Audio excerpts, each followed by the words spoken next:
ورحمة الله وبركاته. الحمد لله نحمده ونستعينه ونستغفره ونؤمن به ونتوكل عليه ونعوذ بالله من شرور أنفسنا ومن سيئات أعمالنا. من يهده الله فلا مضل له ومن يضلله فلا هادي له. ونشهد أن سيدنا وسندنا وحبيبنا وطبيب قلوبنا ومولانا محمدا عبده ورسوله. أما بعد فأعوذ بالله من الشيطان الرجيم. بسم الله الرحمن الرحيم.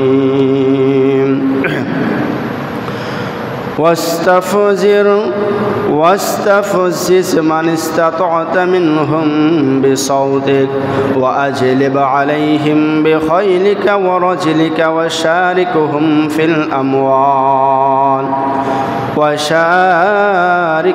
في الأموال والأولاد وعدهم وما يعدهم الشيطان إلا غرورا. وقال صاحب القرآن صلى الله عليه وسلم: إن الله حرم الخمر والميسر والكوبة، أو كما قال عليه الصلاة والسلام. আমরা জবান খুলে মুহাব্বতের সাথে দুরূদ শরীফ পড়ি। اللهم صل على محمد وعلى آل محمد كما صليت على إبراهيم وعلى آل إبراهيم إنك حميد مجيد. اللهم بارك على محمد وعلى آل محمد كما باركت على إبراهيم وعلى آل إبراهيم إنك حميد مجيد. سبحانك لا علم لنا إلا ما علمتنا إنك أنت العليم الحكيم. मुअज़्ज़ज़ मोहतरम हाज़िरीन दिगर मुरब्बियान निज़ाम बिरादरान इस्लाम उपस्थित मुसल्ली भाईरा আমরা সকলেই জবান খুলে মুসলমানের আওয়াজে একবার শুকর আদায় করে বলি আলহামদুলিল্লাহ। প্রিয় ভাইরা আমার, আমি আপনাদের সামনে সূরা বনী ইসরাঈলের 64 নম্বর আয়াত তেলাওয়াত করেছি।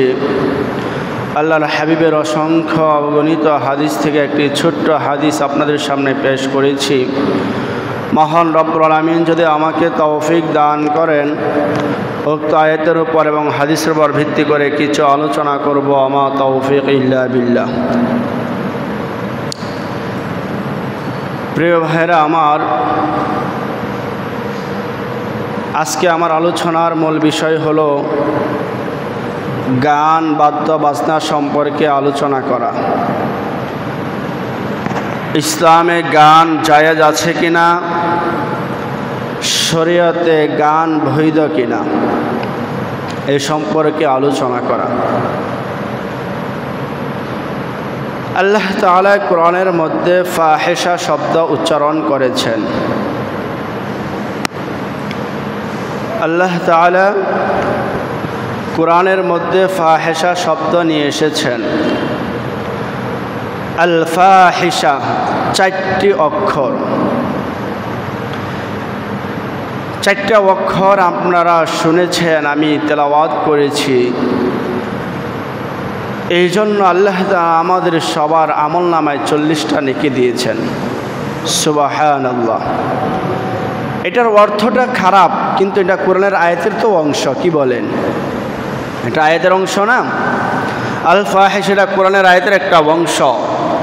সুতরাং কোরআনের অংশ হওয়ার কারণে আল্লাহ তাআলা আমাদেরকে এই আয়াত উচ্চারণ করার কারণে আমাদের সবাইকে সওয়াব দিয়েছেন। ফাহিশা শব্দের অর্থ হচ্ছে কি? ফাহিশা শব্দের মূল অর্থ হচ্ছে দুনিয়ার মধ্যে যত ধরনের কবিরা গুনাহ আছে সকল ধরনের কবিরা গুনাহ ফাহিশার অন্তর্ভুক্ত। আপনারা একটু বোঝার চেষ্টা করেন ফাহিশা শব্দের অর্থ কি। আল্লাহ তাআলা কোরআনের মধ্যে ফাহিশা শব্দ উল্লেখ করেছেন। আর ফাহিশা শব্দের মূল অর্থ হলো, মৌলিক অর্থ বা মতলবী অর্থ হলো দুনিয়ার মধ্যে যত ধরনের খারাপ কাজ আছে, যত ধরনের অশ্লীল কাজ আছে, যত ধরনের কবিরা গুনাহ আছে, এক কথায় আল্লাহ তাআলা মানুষদেরকে যেই সমস্ত কাজ থেকে বিরত থাকার কথা বলেছেন, নিষেধ করেছেন, এই সবগুলো কাজ ফাহিশার অন্তর্ভুক্ত। এবার আসুন ফাহিশার অন্তর্ভুক্ত কি? নামাজ না পড়া ফাহিশার অন্তর্ভুক্ত না? এরপরে যাকাত ফরজ হয়েছে, যাকাত না দেওয়া ফাহিশার অন্তর্ভুক্ত। গালিগালাজ করা এটাও ফাহিশার অন্তর্ভুক্ত। মানুষদের সাথে অসৎ আচরণ করা এটাও ফাহিশার অন্তর্ভুক্ত। এরপরে গান বাদ্য বাজনা তলবা ঢোল তবলা বাজানো এটাও ফাহিশার অন্তর্ভুক্ত। আল্লাহ তাআলা কোরআনের মধ্যে ফাহিশা শব্দ এনেছেন। আর গান বাদ্য বাজনা এটা কি ফাহিশা না? আপনারা কি বলেন, ফাহিশা না? যদি কেউ ফাহিশাকে হালাল মনে করে, যদি কেউ গানকে হালাল মনে করে, কোনো হারাম কাজকে হালাল মনে করে, আল্লাহি আল্লাহর কসম খেয়ে বলি ওই ব্যক্তির ঈমান থাকবে না, লোকটা বেঈমান হয়ে মারা যাবে। যদি হারামকে হালাল মনে করে, আর যদি হারামকে হারাম জেনে, হালালকে হালাল জেনে হারাম কাজ সে করে কিন্তু এটাকে সে হারাম মনে করে, খারাপ কাজ সে করে কিন্তু এটাকে সে খারাপ কাজ মনে করে। আমার কথা বুঝে আসছে আপনাদের? তাহলে ভাইরা আমার, হারামটাকে হারাম মনে করে যদি করে সে ফাসেক হবে। আর যদি হারামটাকে হালাল মনে করে করে তাহলে সে বেঈমান হয়ে যাবে। সুতরাং খারাপ কাজ করা, গান বাদ্য বাজনা এটা ফাহিশার অন্তর্ভুক্ত কিনা বলেন? অন্তর্ভুক্ত না? আল্লাহ তাআলা কোরআনের মধ্যে ফাহিশা শব্দ উচ্চারণ করেছেন। আর আমাদের সমাজের কিছু ভাই তারা বলে কোরআনের মধ্যে গান বাদ্য বাজনা হারাম, আমরা তো কোথাও পাই না। গান বাদ্য বাজনা এটা কোথায় হারাম তারা সেটা পায় না। আসলে পাবে কিভাবে? কোরআন হাদিসের জ্ঞান থাকা তো লাগবে। একটা মানুষ যদি কোরআন সম্পর্কে তার জ্ঞান না থাকে, হাদিস সম্পর্কে যদি তার জ্ঞান না থাকে, তাহলে সেই কোরআনের অর্থ বুঝবে? কোরআন তার বুঝে আসবে? ভাইরা আমার, গান বাদ্য বাজনা হারাম এই সম্পর্কে আল্লাহ তাআলা কোরআনের মধ্যে বলেন। অন্য আয়াতের মধ্যে আল্লাহ তাআলা ইরশাদ করেন, সূরা লুকমানের 6 নম্বর আয়াত আল্লাহ তাআলা বলেন, ومن الناس من يشتري لهو الحديث ليضل عن سبيل الله بغير علم ويتخذها هزوا أولئك لهم عذاب مهين আল্লাহ তাআলা বলেন ওয়ামিনান নাস মানুষদের থেকে একদল মানুষদের থেকে একদল মানুষ মাইয়াশতারি লাহুয়াল হাদিস লিয়ুদিল্লা আন সাবিলিল্লাহি বিগাইরি ইলম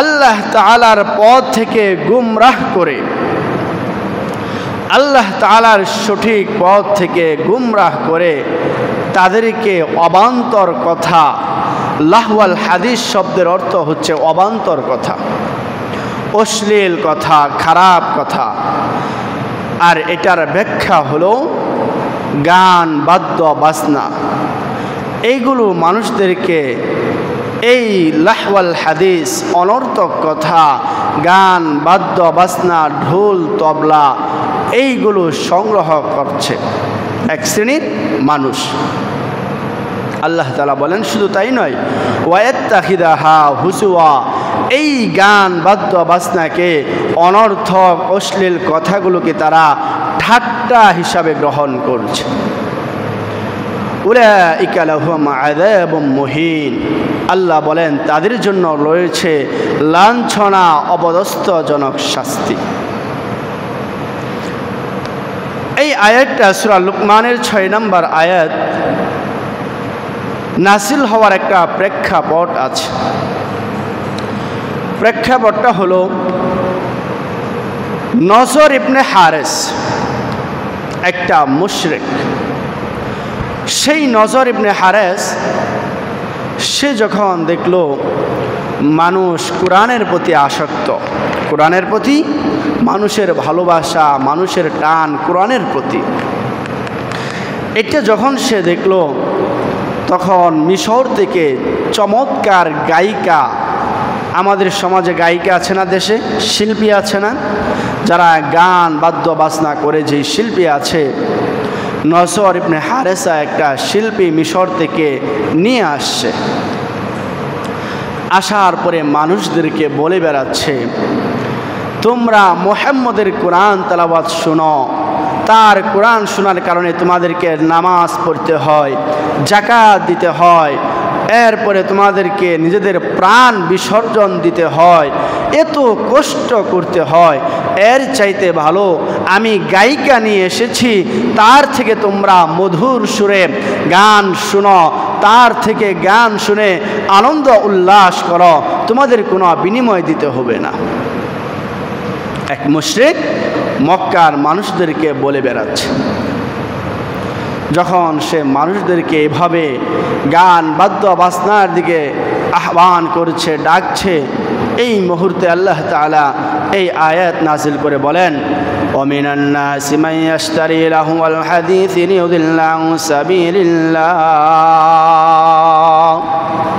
আল্লাহ তাআলা বলেন মানুষদের থেকে কিছু মানুষ আছে আল্লাহর পথ থেকে গুমরাহ করার উদ্দেশ্যে মানুষদেরকে অন্ধভাবে অনর্থক কথা মানুষদেরকে গান বাদ্য বাজনা সংগ্রহ করার কথা বলে এরপর আল্লাহ তাআলা বলেন ওয়ায়াত্তাখিদাহা হুজুয়া এবং তাদেরকে বলে এটাকে ঠাট্টা রূপে গ্রহণ করার জন্য এরপরে বলে উলাইকা লাহুম আযাবুম মুহিন আল্লাহ বলে যারা এই শ্রেণীর মানুষ তাদের জন্য পরকালে অলাঞ্ছকর তাদের জন্য লাঞ্ছনাদায়ক কষ্টকর শাস্তি আল্লাহর পক্ষ থেকে প্রস্তুত করে রাখা হয়েছে আল্লাহ তাআলা বলেন আযাবুম মুহিন লাঞ্ছনাদায়ক শাস্তি তাদের জন্য আল্লাহ তাআলা প্রস্তুত করে রেখেছে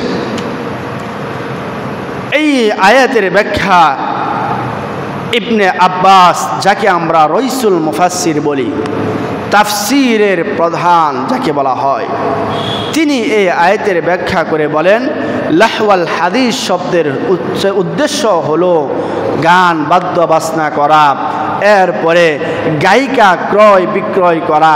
আমাদের দেশে দেখবেন অনেক গান বাদ্য বাজনার যে শিল্পী আছে তাদেরকেও কিনা হয় অথবা তাদের গানটাকেও কিনে নেওয়া হয়। ইবনে আব্বাস বলেন, যারা এই ধরনের কাজকর্ম করে তারা এই আয়াতের অন্তর্ভুক্ত। ভাইরা আমার, এরপরে আল্লাহ তাআলা সূরা বনী ইসরাইলের 64 নম্বর আয়াতের মধ্যে বলেন, ওয়াস্তাফজিজ মান ইসতাতা মিনহুম বিসাউতিক। এখানে বলছে বিসাউতিকা। আল্লাহ তাআলা বলে, হে শয়তান, তুই মানুষদের থেকে যাকে সত্য চুপ করতে, যাদেরকে সঠিক পথ থেকে দিশেহারা করতে, পথ হারা করতে চাস, বিসাউতিকা, তোর আওয়াজ দ্বারা। বলা হয়েছে শয়তানকে আল্লাহ বলেন, সে শয়তান, তুই মানুষদেরকে তোর আওয়াজ দ্বারা সত্য থেকে সঠিক পথ থেকে তাদেরকে পথ হারা করতে চাস তাহলে কর।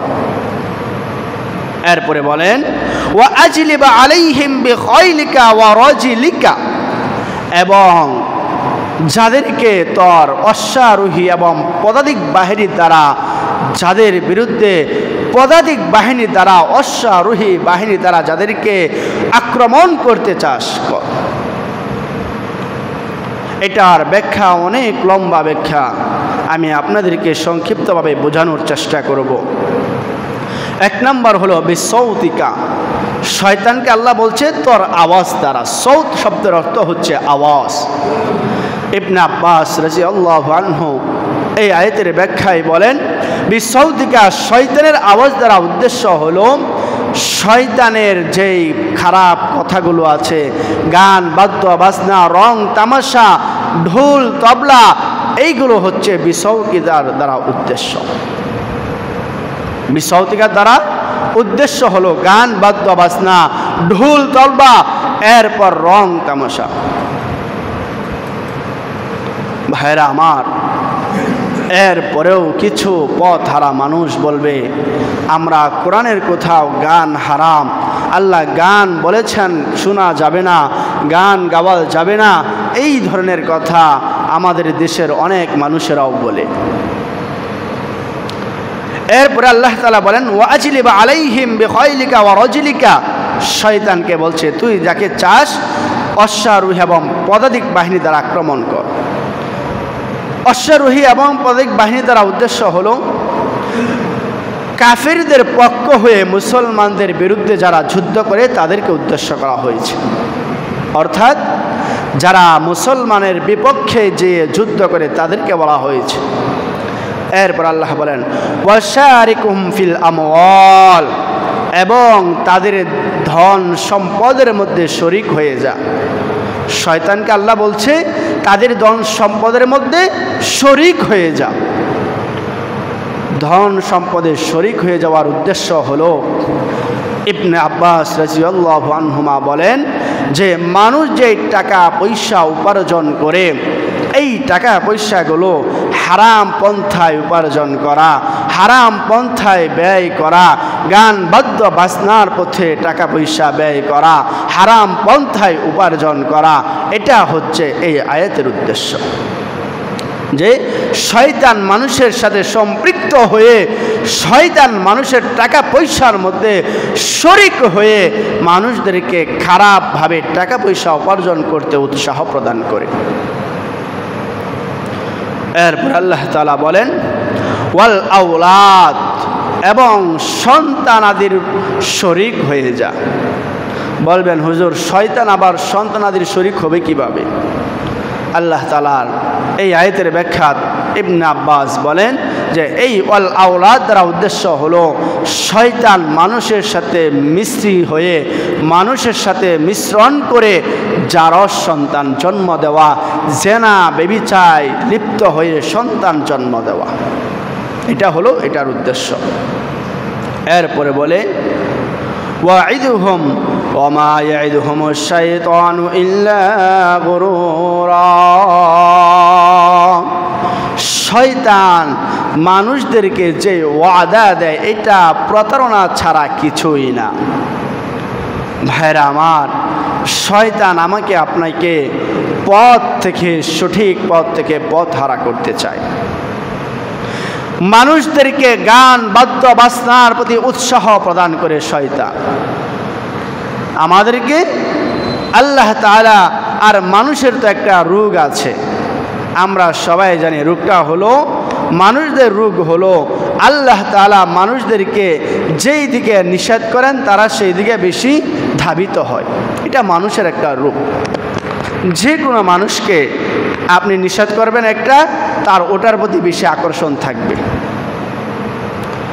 ভাইরা আমার, এই জন্য গান শোনা এবং গায়িকা ক্রয় বিক্রয় করা, এই সম্পর্কে আল্লামা ইবনে তাইমিয়া রহমাতুল্লাহি আলাইহির ছাত্র ইবনুল কাইয়্যিম রহমাতুল্লাহি আলাইহি ইগাসাতুল লাহফান কিতাবের মধ্যে একটা আরবি কিতাব আছে। এই কিতাবের মধ্যে গান শোনা এবং গাওয়ার 7টা ক্ষতি উল্লেখ করেছেন। 1 নম্বর ক্ষতি হলো, গানের ক্ষতি হচ্ছে 1 নম্বর, অন্তরের মধ্যে মুনাফিকি সৃষ্টি করে। গান শোনার দ্বারা 1 নম্বর ক্ষতি হলো অন্তরের মধ্যে কি করে ভাই? মুনাফিকি সৃষ্টি করে, নেফাক সৃষ্টি করে। অর্থাৎ গান শোনার কারণে ইবনে তাইমিয়া বলেন, মদ খেলে মানুষের মাতাল হয় না, আকল বিবৃত হয়ে যায় না? মানুষ মদ খেলে মানুষে মাতাল হয়ে যায়, তার হুঁশ থাকে না, হুঁশ হারা হয়ে যায়। ঠিক তেমনিভাবে গান শোনার দ্বারা মানুষের অন্তর নেশাগ্রস্ত হয়ে যায়, মানুষের অন্তর মাতাল হয়ে যায়। কিভাবে? গান শুনতে শুনতে এক পর্যায়ে এই গান শোনার কারণে তার গুনার প্রতি আকর্ষণ জাগে, অন্যায়ের প্রতি তার আকর্ষণ জাগে, ভালো কাজ করতে মন চায় না। এই জন্য ভাইয়েরা আমার, ইবনুল কাইয়্যিম রহমাতুল্লাহি আলাইহি তার কিতাবের মধ্যে ইগাসাতুল লাহফান গ্রন্থের মধ্যে গুনাহের 4টা ক্ষতি এনেছেন। যারা গান গাবে এবং যারা শিল্পী ক্রয় বিক্রয় করবে তাদের 7টা ক্ষতি। 1 নম্বর হলো অন্তরে নেফাক সৃষ্টি করে। 2 নম্বর গানের ক্ষতি হলো গান শোনার দ্বারা অশ্লীল বেহায়াপনা, গান শোনার কারণে ব্যভিচারের প্রতি মানুষকে আকর্ষণ করে, ব্যভিচারের দিকে মানুষদেরকে ধাবিত করে। 3 নম্বর ক্ষতি হলো গান শোনার কারণে কোরআনের প্রতি মানুষের অনীহা সৃষ্টি হয়। কোরআনের প্রতি কি সৃষ্টি হয় ভাই? অনীহা সৃষ্টি হয় গান শোনার কারণে। কত বড় গুনাহ! যখন মানুষ গান শুনে, বারবার গান শুনতে শুনতে কোরআনের প্রতি তাদের আর আগ্রহ থাকে না, নষ্ট হয়ে যায়। 4 নম্বর ক্ষতি হলো গান শোনার কারণে আকলের প্রতি, মানুষের মাথার আকলের উপর আবরণ সৃষ্টি হয়। অর্থাৎ মানুষ গান শুনতে শুনতে তার আকল পরিবর্তন হয়ে যায়। মদ খেলে যেমন মাতাল হয়ে যায়, মানুষের আকলের মধ্যে পর্দা টেনে দেওয়া হয়, যার জন্য মানুষ আর ভালো কাজ করার প্রতি আগ্রহ থাকে না। এরপরে 5 নম্বর হলো গানের কারণে আখিরাতের প্রতি মানুষের অনীহা সৃষ্টি হয়। আখিরাতের কথা তাদের ভালো লাগে না। যখন গান শুনে দুনিয়ার প্রতি আসক্ত হয়ে যায়, আখিরাতের প্রতি তাদের ভালোবাসা থাকে না। ভাইয়েরা আমার, 6 নম্বর হলো গুনাহের প্রতি মানুষের আকাঙ্ক্ষা সৃষ্টি হয়। গান শোনার কারণে গুনাহের প্রতি মানুষের আগ্রহ জাগে, আকাঙ্ক্ষা তৈরি হয়। 7 নম্বর হলো গান শোনার কারণে মানুষের জেহানের প্রতি, অর্থাৎ মানুষের বিবেক চেতনা বিলুপ্ত হয়ে যায়। গুনাহের কারণে মানুষের জিহাদের প্রতি যে একটা আগ্রহ থাকে যুদ্ধের, সেটাও নষ্ট হয়ে যায়। যুদ্ধের প্রতি আগ্রহ থাকে না, বরং যুদ্ধের কথা বলা হলে তারা বলে জঙ্গিবাদ, সন্ত্রাসবাদ হচ্ছে যুদ্ধকারী, এই কথাগুলো বলে। এই জন্য ভাইয়েরা আমার, আল্লাহ তাআলা আমাদেরকে 7টা ক্ষতির থেকে হেফাজত করেন বলে আমিন। এরপরে ইবনুল কাইয়িম রাহমাতুল্লাহি আলাইহি আমাদেরকে যেই ধোঁকা দেয়, এই গান বাদ্য বাজনা শোনার কারণে মানুষদেরকে শয়তান গানের প্রতি আকর্ষণ জাগায়। বিসৌতিকে আল্লাহ শব্দ উল্লেখ করেছেন। গান শয়তান একটা আওয়াজ, শয়তানের আওয়াজ দ্বারা মানুষদেরকে সঠিক পথ থেকে পথ হারা করে ফেলে। আর বিসৌতিকার দ্বারা উদ্দেশ্য হলো গান বাদ্য বাজনা। এই জন্য ভাইরা আমার, এই শয়তান মানুষদেরকে আল্লাহর কাছ থেকে মানুষদেরকে ধ্বংস করার জন্য আল্লাহর কাছ থেকে সে 9টা উপকরণ চেয়ে নিছে শয়তান। কয়টা উপকরণ ভাই? 9টা উপকরণ আল্লাহর কাছ থেকে চেয়ে নিছে। কখন? যখন আল্লাহ তাআলা শয়তানকে বিতাড়িত করেছিল, আল্লাহর হুকুম লঙ্ঘন করেছিল তখন। আরও অনেক উপকরণ আছে, তার মধ্যে আমি 9টা উপকরণ সংগ্রহ করেছি। 1 নাম্বার হলো শয়তানের দুনিয়াতে 9টা উপকরণ। 1 নাম্বার উপকরণ হলো, আমরা যেরকমভাবে দুনিয়াতে বসবাস করার জন্য ঘর তৈরি করছি না, দালান কোঠা তৈরি করেছি না, শয়তানের ঘর হচ্ছে টয়লেট। 1 নাম্বার উপকরণ। শয়তান বসবাস করার জন্য তাদের উপকরণ হচ্ছে 1 নাম্বার টয়লেট।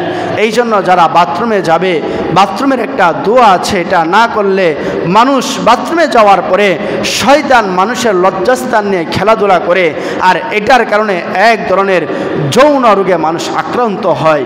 এই জন্য ভাইয়েরা আমার, বাথরুমে গেলে একটা দোয়া আছে, বিসমিল্লাহি আল্লাহুম্মা ইন্নী আউযু বিকা মিনাল খুবুসি ওয়াল খাবাইস। এই দোয়াটা পড়ে গেলে শয়তান বাথরুমে থাকতে পারে না। আবার বাথরুম থেকে যখন বের হবেন তখন আবার গুফরানাকা আলহামদুলিল্লাহিল্লাযী আযহাবা আন্নিল আযাব ওয়া আফানি, এই দোয়াটা পড়ে আসা। 2 নাম্বার শয়তানের উপকরণ হলো, তারা দুনিয়াতে তাদের বৈঠকখানা আছে। আমাদের বৈঠক করি না আমরা যে কোনো বিষয়ে, তাদের বৈঠকখানা আছে। সেটা কি জানেন? ওয়ামাজামিউ তরিকি ওয়াল আসওয়াক। শয়তানের বৈঠকখানা হলো বাজার এবং রাস্তার মধ্যে তারা বৈঠক বস করে। বাজারের মধ্যে আমরা আড্ডা দেই না, নানা ধরনের কথাবার্তা বলে, এটা হচ্ছে শয়তানের বৈঠকখানা। রাস্তার মধ্যে মানুষ বসে মানুষ জুয়া খেলে, অন্যায় করে, খারাপ কাজে লিপ্ত হয়, এটা হচ্ছে শয়তানের বৈঠকখানা। 3 নাম্বার হলো শয়তানের উপকরণ, শয়তানের খাবার আছে। শয়তানের খাবার কি জানেন? মানুষের খাবারের মধ্যে তাদেরও খাবার আছে, সেটা হলো আত-তাআমুল্লাযী লাম ইযকার ইসমুল্লাহি আলাইহি। যেই খাবার খাবার শুরুতে মানুষ বিসমিল্লাহ বলে না, সেই খাবারের মধ্যে শয়তানও অংশগ্রহণ করে। আপনি যখন খাবার খাই, খাবারের মধ্যে আমরা বিসমিল্লাহ যদি না বলি, সেই খাবারের মধ্যে শয়তানও অংশগ্রহণ করে। এরপরে ভাইরা আমার, 4 নাম্বার হলো শয়তানের দুনিয়াতে 4 নাম্বার উপকরণ হচ্ছে পানি, যেটাকে আমরা শয়তানের পানি হচ্ছে ওয়াশরাবুহু কুল্লু মুসকির। প্রত্যেক নেশা জাতীয় পানি হচ্ছে শয়তানের পানি। প্রত্যেক মদ জাতীয় যত নেশা আছে এগুলো হচ্ছে শয়তানের পানি। এরপরে 5 নাম্বার হলো শয়তানের ইবলিশের কোরআন। বলবেন হুজুর, ইবলিশের কোরআন কি? ইবলিশের কোরআন হচ্ছে আশিয়ার, কাব্য কবিতা, অশ্লীল যে কাব্য গ্রন্থ আছে এগুলো হচ্ছে শয়তানের কোরআন। আর এগুলো অনেকগুলো নাম জানা আছে, বললে এগুলো আপনারা কিনে পড়ার চেষ্টা করবেন। একটা হলো তসলিমা নাসরিন, যে বর্তমানে নাস্তিকভাবে সকলের কাছে প্রসিদ্ধ। তসলিমা নাসরিনের যে কিতাব, এগুলো হচ্ছে শয়তানের কোরআন। এরপরে ভাইরা আমার, 6 নাম্বার হচ্ছে শয়তানের লেখা, অর্থাৎ উল্কি আঁকা। এটার অন্তর্ভুক্ত যেই সমস্ত নারীরা ব্রো আঁকে, ব্রো কাটে না, চিকন করে না, আপনাদের সমাজে মনে হয় নাই এগুলো, কিন্তু আমরা শহরের মধ্যে দেখেছি নারীরা ব্রো আঁকা করে, চিকন করে। এগুলো হচ্ছে শয়তানের কাজ, এগুলো মানুষের কাজ না। এরপরে 7 নাম্বার হলো শয়তানের হাদিস হচ্ছে মিথ্যা কথা বলা, মানুষদের সাথে গীবত করা, মিথ্যা অশ্লীল কথা বলা। এরপরে আসেন আমার যেই মূল উদ্দেশ্য ছিল, 8 নাম্বার হচ্ছে শয়তানের মুয়াজ্জিন। বলবেন হুজুর শয়তানের মুয়াজ্জিন কি? আবার শয়তানের মুয়াজ্জিনই হচ্ছে তবলা বাজানো, বাদ্যযন্ত্র বাজানো, গান বাদ্য বাজনা, এইগুলো হচ্ছে শয়তানের আযান। মুসলমানের ধ্বনি হচ্ছে আল্লাহু আকবার, আর শয়তানের ধ্বনি হচ্ছে গান বাদ্য বাজনা বাজানো। এই জন্য ভাইরা আমার 9 নাম্বার হচ্ছে শয়তানের নারী সম্প্রদায়, অর্থাৎ মানুষদের মধ্যে জিনা, ব্যভিচার, এই সমস্ত পাপ খারাপ কাজের মধ্যে মানুষদেরকে সম্পৃক্ত করে, জিনার মধ্যে লিপ্ত করে অবৈধ সন্তান জন্ম দেওয়া, ব্যভিচারে যারাও সন্তান জন্ম দেওয়া, এটা হচ্ছে শয়তানের 9 নাম্বার উপকরণ। এই জন্য ভাইরা আমার এই শয়তান থেকে আমাকে আপনাকে সবসময় বিরত থাকতে হবে। আল্লাহ তাআলা কোরআনের মধ্যে বলেন, গান বাদ্য বাজনা যারা বাজায় তারা যেই টাকা পয়সা খরচ করে এই সবগুলো হচ্ছে হারাম। আল্লাহ তাআলা বলে, أولئك الذين اشتروا الضلالة بالهدى فما ربحت تجارتهم وما كانوا মুহতাদিন। ও মুসলমান, আল্লাহ তাআলা বলেন, উলাইকা আল্লাযীনা ইশতারাউ আদ-দালালাতা বিল হুদা, যেই সমস্ত লোকেরা সঠিক পথের বিনিময়ে পথভ্রষ্টতাকে ক্রয় করে, কেনা করে, বেচা কেনা করে, আল্লাহ তাআলা বলেন ফামা রবিহাত তিজারাতুহুম। ও মুসলমান, আল্লাহ তাআলা বলেন ফামা রবিহাত তিজারাতুহুম, ও বান্দা তোমরা যারা জিনা ব্যভিচার করো, গুনাহ খারাপ কাজের সাথে যারা সম্পৃক্ত থাকো, আল্লাহ তাআলা বলেন ফামা রবিহাত তিজারাতুহুম, তোমাদের ব্যবসার মধ্যে কোনোদিন লাভবান হতে পারবা না। যেই সমস্ত লোকেরা আমাদের সমাজের মধ্যে টাকা পয়সা গান বাদ্য বাজনার ক্ষেত্রে ব্যয় করে, অর্থাৎ উলাইকা আলা হুদাম, উলাইকা আল্লাহ তাআলা বলেন লাযীনা ইশতারাউদ দালালাতা, পথ ভ্রষ্টতাকে হেদায়েতের বিনিময়ে কিনে ক্রয় করে বেচা কিনা করে। মানে কি বুঝেন? এটার মানে হলো যারা গায়ক গায়িকার বেচা কিনা করে, যারা গানের শিল্পী আছে তাদেরকে যারা বেচা কিনা করে, তাদের সম্পর্কে আল্লাহ তাআলা বলেন ফামা রবিহাত তিজারাতুহুম, এই বেচা কেনা করার কারণে তারা কখনো লাভবান হতে পারবে না।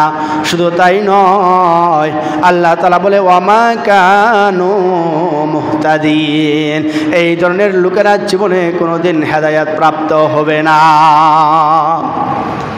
তাহলে বোঝা গেল যারা গায়ক গায়িকা বেচা কিনা করে, বলবেন খালি বেচা কিনা কি শিল্পী কিনলাম, এটা শুধু এটা না ভাই, একটা জায়গায় গানের আয়োজন করা হয়েছে, আপনাকে দাওয়াত দেওয়া হয়েছে, আপনি সেই জায়গায় যেয়ে কিছু টাকা পয়সা তাদেরকে দিয়ে আসছেন, এটাও এই আয়াতের অন্তর্ভুক্ত।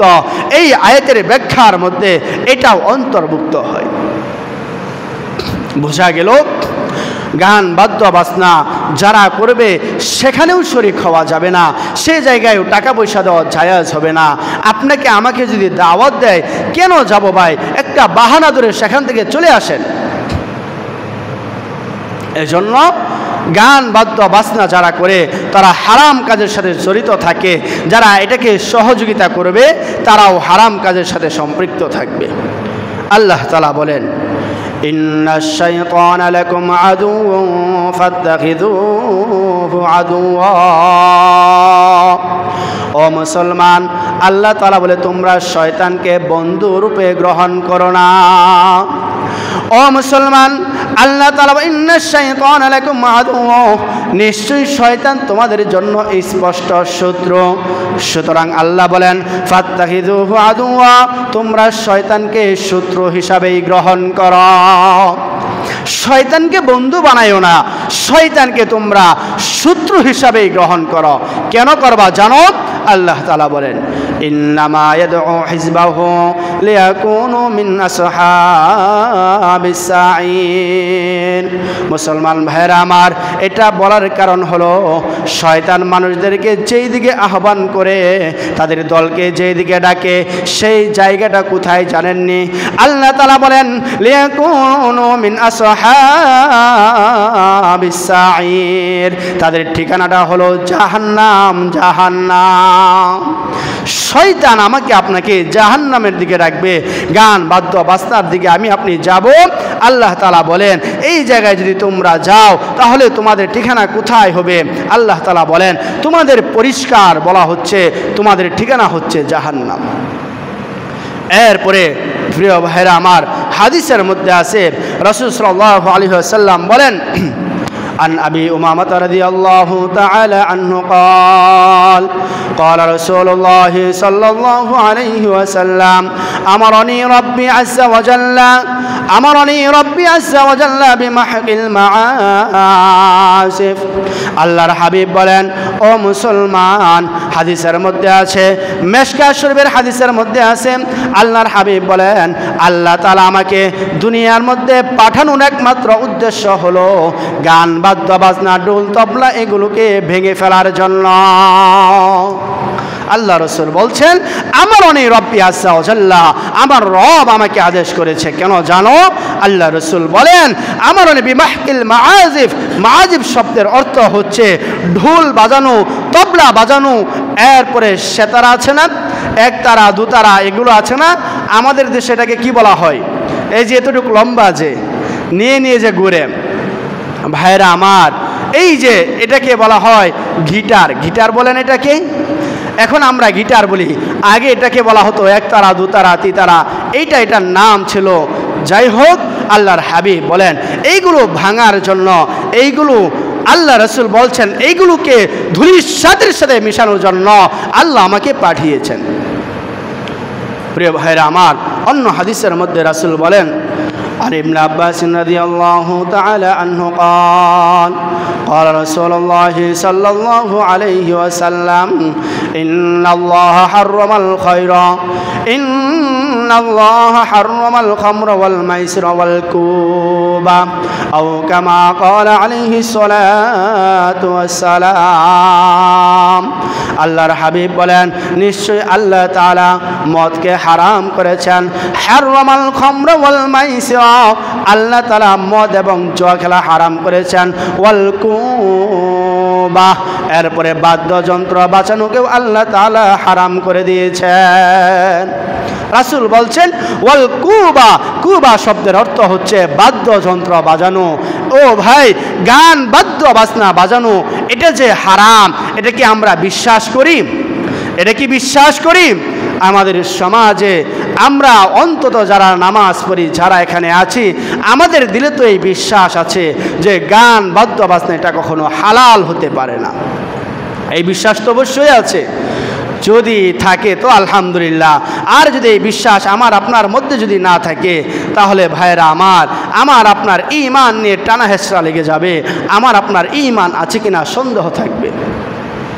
এরপরে ভাইরা আমার, গান বাদ্য বাজনা মানুষের মধ্যে কি ক্ষতি করে জানেন?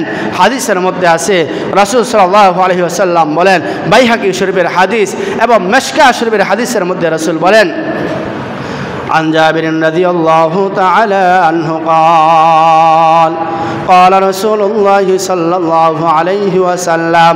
হযরত জাবের রাদিয়াল্লাহু আনহু হাদিসটা বর্ণনা করেছেন।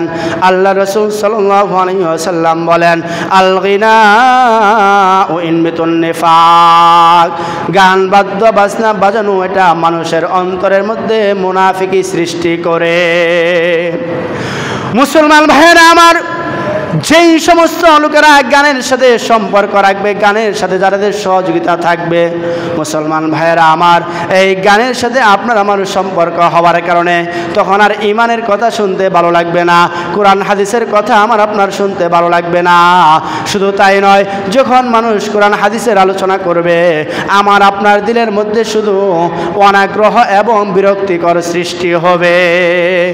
এই গান এমন ক্ষতিকর, এমন ভয়াবহ একটা জিনিস, আপনাকে আমাকে কোরআনের প্রতি ভালোবাসা নষ্ট করবে, হাদিসের প্রতি ভালোবাসা নষ্ট করবে, ঈমানের মধ্যে বেজাল তৈরি করবে। অথচ আমাদের সমাজের মধ্যে আজকাল দেখা যায় একটা অনুষ্ঠান করবেন, একটা ভালো আয়োজন করবেন, আল্লাহ নিয়ামত দিয়েছে, নিয়ামতের অনুষ্ঠান করতে যেয়ে দেখা যায় বড় বড় কনসার্টের আয়োজন করা হয়, বড় বড় বক্সের ব্যবস্থা করা হয়, 10,000 20,000 টাকা ব্যবস্থা করে গান বাদ্য বাজনার ব্যবস্থা করা হয় আমাদের সমাজে। বিশ্বাস করেননি? আমি যখন আপনাদের এখানে এসেছিলাম তখন শুনেছি দমদমার মধ্যে বিয়ে হলে, অনুষ্ঠান হলে গান বাদ্য বাজনা হতো না। এটা আসলেই সত্য ছিল এবং এতে কোনো সন্দেহ নাই। কিন্তু সেই সত্য আজকে কোথায় গিয়ে দাঁড়াইছে বলেন? এখন আমি আসার পরে কয়েকটা বিবাহ দেখেছি, তার মধ্যে হাতে গোনা 2-1টা বিবাহের মধ্যে বিশাল বড় বড় আকারে গান বাদ্য বাজনার ব্যবস্থা করা হয়েছে। এটা কি আমার আপনার মুসলমানের ধর্মের মধ্যে আছে? বলেন না, এটা কি মুসলমানের ধর্মের রীতি না কাফেরদের ধর্মের রীতি? আপনার সন্তানকে বিবাহ দিবেন, আপনার ছেলে সন্তানকে বিবাহ করান, আপনার মেয়ে সন্তানকে বিবাহ করান, আবার আশা করেন এই সংসার সুখে হবে, আশা করেন এখান থেকে সন্তান হবে নেককার সন্তান। এটা কিভাবে সম্ভব? আপনার নিয়ামত, আল্লাহর নিয়ামত আপনি পালন করতেছেন হারাম দিয়ে। এখান থেকে সন্তান হলে হারাম সন্তান হবে, ভালো সন্তানের আশা করা যায় না। এখান থেকে হাসান বসরির জন্ম নেবে না, এখান থেকে আল্লামা মাবরুল হক জন্ম নেবে না, এখান থেকে আল্লাহর ওলি যারা ছিল এই সমস্ত ব্যক্তি জন্ম নেবে না। কারা জন্ম নেবে জানেন? তসলিমা নাসরিনের মতো যারা নাস্তিক মুরতাদ আছে তারা এই সমস্ত জিনিসের থেকে জন্ম নেবে। আপনি বিবাহ করেছেন, আপনার মেয়েকে বিবাহ দিচ্ছেন, সন্তানকে বিবাহ দিচ্ছেন, ভালো কথা দেন, এখানে গাড়ির ব্যবস্থা করতে হবে কেন? এটা কি মুসলমানের ধর্মের রীতি? অথচ আমাদের দমদমার মধ্যে দেখা যায় অনেক ভাইয়েরা আছে সন্তানের বিবাহ দিচ্ছে, আবার নিজে হাজি সাহেব হজ করে আসছে, অথচ সন্তানের বিয়ের মধ্যে গান বাজছে। কেমন হাজি আপনি? বোঝা গেল আপনার হজ আল্লাহর দরবারে কবুল হয় নাই। পরিষ্কার, যদি আল্লাহর দরবারে আপনার হজ কবুল হয়ে থাকে, আপনি যদি প্রকৃত একজন হাজি সাহেব হয়ে থাকেন, কি করে আপনার ঘরের মধ্যে গানের ব্যবস্থা করেন? বলে হুজুর সন্তানের একটু আনন্দ উল্লাস করবে, এটা না করলে কি হয়? ভাই, আপনার আনন্দ উল্লাস করার তো আলাদা সিস্টেম আছে। গজলের ব্যবস্থা করেন, একটা গজলের কনসার্টের ব্যবস্থা করেন, দেখেন না কত চমৎকার হবে, মানুষ আপনাকে ধন্যবাদ জানাবে। কি বলেন ভাই, ঠিক না? আপনারা কি বিরক্ত হচ্ছেন আমার কথায়? মুহতারাম হাজিরিন, আমাদের সন্তানদের বিবাহের মধ্যে আমরা আশা করি সন্তান তার শ্বশুর বাড়ি যে খুশি থাকুক, সংসার সুখের হোক। অথচ আল্লাহর হাবিবের যে সুন্নত ছিল আমাদের বিয়ের মধ্যে, এখন বর্তমানে কোনো সুন্নত পাওয়া যায় না। আপনারা দেখেন আমাদের সমাজে যে কয়টা বিবাহ হয়েছে, কয়টার মধ্যে খুতবা হয়েছে? রাসূলের সুন্নত না খুতবা দেওয়া বিবাহের মধ্যে? আমার বিবাহের খুতবা আমি নিজে পড়ছি, জানেন? আমি যখন বিবাহ করি আমার খুতবা আমি পড়ছি, আমার বাবা খুতবার দোয়া করেছে। এটা হচ্ছে রাসূলের সুন্নত, এটা হচ্ছে আল্লাহ রাসূলের আদর্শ। বিবাহ করা হয় সমাজের মধ্যে, বিবাহে কোনো খুতবা দেওয়া হয় না, কাজী সাহেব আসে, বিবাহ করানো হয়েছে, শেষ, চলে যায়। বলেন রাসূলের সুন্নত যে জায়গায় না থাকবে, এই জায়গায় কি আল্লাহর রহমত থাকবে? আল্লাহর বরকত থাকবে? মুহতারাম হাজিরিন, আপনি বিবাহ করান, আগের জামানায় মানুষ বিবাহ করত মসজিদের মধ্যে, বরকতময় জায়গার মধ্যে। আর এখন বিবাহ করে কোথায় জানেন? গানের কনসার্ট থাকে, যে কমিউনিটি সেন্টারে যে ব্যবস্থা করা হয়েছে সেই জায়গায় গানের ব্যবস্থা করে সেখানে তারা বিবাহের ব্যবস্থা করে। অথচ আমরা পাইছি আল্লাহ রসুলের আদর্শ হলো মসজিদের মধ্যে বিবাহের ব্যবস্থা করা, মসজিদের মধ্যে স্বামী ছেলে মেয়েদের বিবাহের ব্যবস্থা করা, আলেমদেরকে নিয়ে খুতবা দেওয়া, খুতবার মধ্যে খেজুরের ব্যবস্থা করা, এগুলো হচ্ছে রাসূলের সুন্নাহ। আর আমরা লক্ষ লক্ষ টাকা ব্যয় করে কনসার্টের ব্যবস্থা করি, কমিউনিটি সেন্টারের মধ্যে গানের ব্যবস্থা করি। আপনি যেই টাকাটা ব্যয় করেছেন এটাও হারাম পন্থায় ব্যয় করেছেন, এই জন্য আপনি একটা হারাম কাজ করেছেন। এরপরে আপনার সন্তানের বিবাহটা হালালভাবে দেওয়া উচিত ছিল, আপনি দিয়েছেন হারামভাবে। আপনার টাকার মধ্যেও বরকত থাকবে না, আপনার বিয়ের মধ্যে কোনো বরকত থাকবে না। আরও কত ধরনের সিস্টেম আমাদের সমাজে আছে। সন্তানকে বিবাহ দেওয়া হয়, উকিল বাপ তৈরি করা হয়, উকিল বাপ না বানাইলে নাকি বিবাহই হয় না। এই মাসালা আপনাদেরকে কে বলছে? এখন বলবে হুজুর বাপ দাদার আমল থেকে দেখাইছে উকিল বাবের ব্যবস্থা হওয়া, আর আপনি এসে নতুন মাসালা বলতেছেন। ও মুসলমান, এই উত্তর তো ইব্রাহিম আলাইহিসসালামের জামানায় কাফেররা বলেছিল ইব্রাহিমকে, যখন মানুষদেরকে কালিমার দাওয়াত দিয়েছিল, ইব্রাহিমকে বলেছিল আমার বাপ দাদার আমল থেকে আমরা মূর্তি পূজা করে আসি, আর তুমি কিসের ধর্ম নিয়ে আসছো? এটা কোনো শিক্ষিত মানুষের জবাব হতে পারে না। পরিষ্কার মাসালা, উকিল বাপ হয় কিভাবে? এরপর কি করে জানেন? উকিল বাপকে, আমার কথা বলছি, উকিল বাপকে নিজের বাবার চাইতে, নিজের শ্বশুর আব্বার চাইতে বেশি সম্মান করে। শ্বশুরা যেমন একটা পোশাক কিনে দেয় না, বাবাকে একটা পোশাক কিনে দেয় না, আর উকিল বাবার বাসায় যায় নতুন নতুন দামি দামি পোশাক নিয়ে যায়। এটা তো একটা অন্যায়। বড় অন্যায় কি জানেন? এর থেকে বড় অন্যায় হচ্ছে উকিল বাবের সামনে যাওয়াও জায়েজ আছে, পর্দা করা জায়েজ নেই। এটা আমাদের সমাজের কথা ভাই, আমাদের দেশের অবস্থা। উকিল বাবের সামনে মেয়েরা যায়, অথচ হাদিসের মধ্যে আছে, বা এখন যদি বলি হয়তো অন্যরকমভাবে নিতে পারেন, এমনও দেখা গেছে উকিল বাপ তার উকিল মেয়ে নিয়ে ভাগছে। কেমন উকিল বাপ হয়েছে তাহলে বলেন? কেমন সত্যিকারের বাবা হলো যে উকিল মেয়ে নিয়ে তারা ভাগে? এই ধরনের কুসংস্কার আমাদের সমাজে করবেন না, সাবধান। হ্যাঁ, উকিল বানান, চাচাকে উকিল বানান, ভাইকে উকিল বানান। আমরা বলি ভাই আবার উকিল হয় কেমনে? মামা, আমরা জানি খালু উকিল হয়, চাচা উকিল হয়, ভাই উকিল হয় কেমনে? আরে নিজের আপন ভাইকে উকিল বানানো যায়। আমার ভাইকে আমি উকিল বানাইছি, মসজিদে বসে বলছি আমার ভাইকে আমি উকিল বানাইছি। যাই হোক, উকিল বানাইতে হবে চাচাকে খালুকে, এটা না।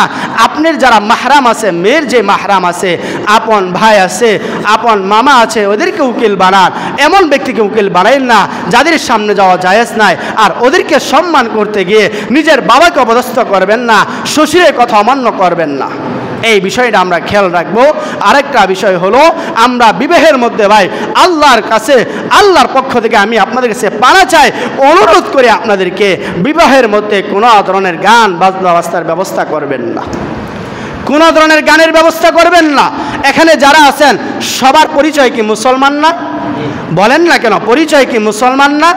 এতক্ষণ কোরআন থেকে বুখারী শরীফের 905 নম্বর হাদিস, 3604 নম্বর হাদিস থেকে আলোচনা করেছি কেন ভাই? এটা আপনাদেরকে বোঝানোর জন্য। গান বাদ্য বাজনা পরিষ্কার হারাম। এটাকে যারা সমর্থন করবে, যারা হালাল মনে করবে, তাদের ঈমান থাকবে না, বেঈমান হয়ে মারা যাবে। এই জন্য ভাইরা আপনাদেরকে অনুরোধ করব, আমাদের অন্তত দরদমার মধ্যে আগে যেভাবে আমরা গান ছাড়া বিবাহবাদী করেছি, এখনও যেন আমরা গান ছাড়া বিয়ের আয়োজন করি। আমরা যেন গানের সহযোগিতা না করি, গানের সাপোর্ট যেন না করি। এই বিষয়টার প্রতি সমাজের যারা নেতৃত্বস্থানীয় লোক আছেন, আমি আপনাদেরকে অনুরোধ করব, হাতে ধরে পায়ে ধরে এই সমস্ত কুসংস্কার থেকে আগে যেভাবে বাধা দিয়েছেন, এখনও বাধা দেওয়ার চেষ্টা করেন। যেই কথাগুলো বলেছি, আল্লাহ তাআলা আমাদের সকলকে গান বাদ্য বাজনা থেকে হেফাজত করুন, বিরত থাকার তৌফিক দান করুন। আমরা বলি আমিন। ওয়া আখির দাওয়ানা আলহামদুলিল্লাহি রাব্বিল